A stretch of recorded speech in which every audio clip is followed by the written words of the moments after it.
Here we go again. I'm finally back on YouTube. I've been playing around with social media platforms plenty of times, and what have I been playing with anyway? I've been playing with Instagram,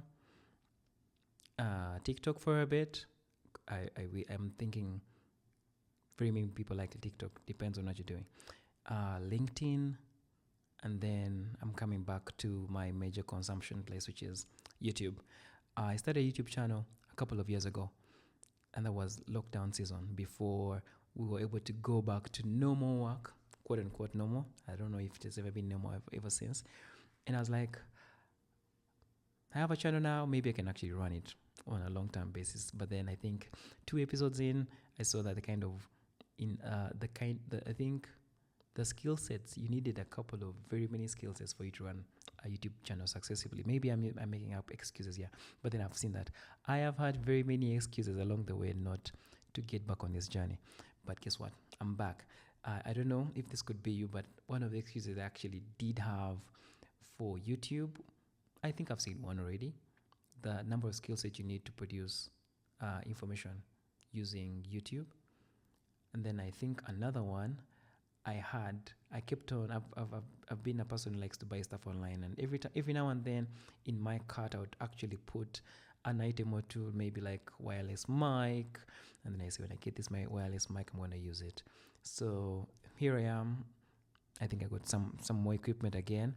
I remember buying a Sony ZV-1 camera somewhere after lockdown, and when I asked myself how many times I've used it, I thought I'd be using it as a vlog style medium for YouTube.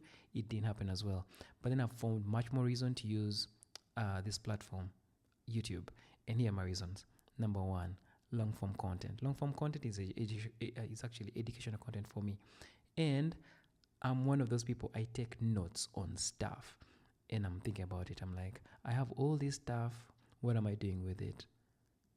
Share it. Share the info is part of the reason I'm doing this. I'm big on learning.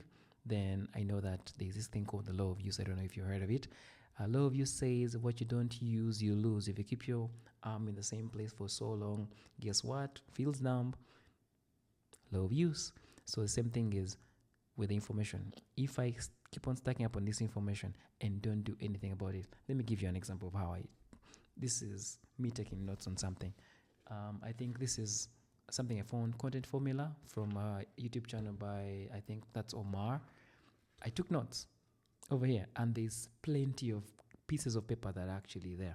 And then I saw doing the YouTube channel as well is one of the ways to get better at communication. So I think I'm on that trail too, because one of the lessons I learned, this is from Myron Golden as well, is he has something called the 4 levels of value. And the 4 levels are, you have implementation, meaning the person who does the thing. Then there's the guys who organize the people who do the thing. Then the next one is communication. And the next one, the fourth one, is imagination. So from that framework, you could see that communication is a high leverage skill. So how do you build it? Through the reps. So I'm building a YouTube channel as well to get better at communication, getting my ideas across in a much better way, more clarity, and also to be able to help other people behind me and along the way. Because we all have some value to give somebody else, and then what's the purpose of knowing things that you actually cannot share? So that is another one. So I think those are the major reasons why I thought of getting back on YouTube. Maybe the last one. The last one is to use it as a lead generation tool.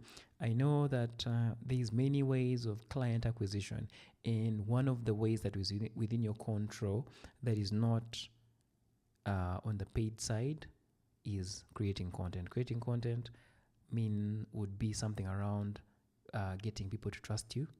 The more they see you, Dan Buzz rule comes in. That's another subject for another day. But as in, the more people get to see you, the more trust is formed with you. And then when it comes to a point in time for your business, when you actually have to put a product out there, you've built some trust, because people buy when they know, like, trust you. When you build that know, like, trust factor with your content, the resistance to buy is lower because you're trusted. That's one of the things, coming from stranger to familiar figure. So that's what we're doing here. I don't know what's going to trigger you to build your channel as well, especially for business owners. That's going to be up to you. But today I got my wake up call, and I'm back on YouTube. I'm hoping that I'll be sharing with you things I'm learning along the way. I'm very, very curious about business. I see a lot of things when I see most of the things I interact with. I see the business in it. When a person talks about a venture, or is trying to break down what's the lead generation, what's the potential of that product in the market. It's those are kind of things that I see through and through, and I'll be sharing those kind of ideas. So I do strategy management and performance management. Currently my skill set is actually there. Spent a couple of years doing that, and I'll be sharing things in the direction. Then I also do project management. So for those of you who have projects, and I'll be sharing information because all of these things kind of loop in together. And then my earlier on in my career, I did risk management, which came to operational risk, because there's also financial risk and a couple of other types of risk. But then I did operational risk, meaning how do you create a framework where you're able to anticipate things that actually may go wrong in your business. These may not be topics that are needed by very small businesses, but then how do you become a person who drives a company that does strategic decisions when you don't do strategy already. So you start doing it when you're still small, so that it's much easier for you to adapt when you're a much bigger entity. In any case, who needs more strategy? The small ones, I think, because you have limited resources and you want to be able to deploy your resources in the right direction. So those are the things I'm thinking about putting out across here. And then I'm very big on books as well. So I'll be sharing ideas every now and then I find in books that I'm kind of curious about as well. Because what's the purpose of reading? You don't read to stay with you. You read to share it with somebody else. Okay. And then, like I said before, maybe I'll get better at communicating these ideas along the way. And basically, I think that is the reason why I'm getting back on this platform, YouTube. And at least let me come from being the person who produces, who consumes, to being a person, one of the people who creates on this platform. I hope you guys can be my accountability. So I'll be posting an episode here maybe once a week minimum, but then every time I feel like getting something out there. I think one of the things that actually made me delay this is feeling that I have to edit and create make my content on my channel kind of entertaining, but then I'm sharing educational content. Will make it a bit more entertaining for people to stay in lock and pay attention. But I'm like, that is not why I'm here. We're educating people. We're not entertaining. If you can fuse the two, which becomes edutainment, well and good. But it lies on the education side. So I'll be seeing you on my next post. Adios. I'm back.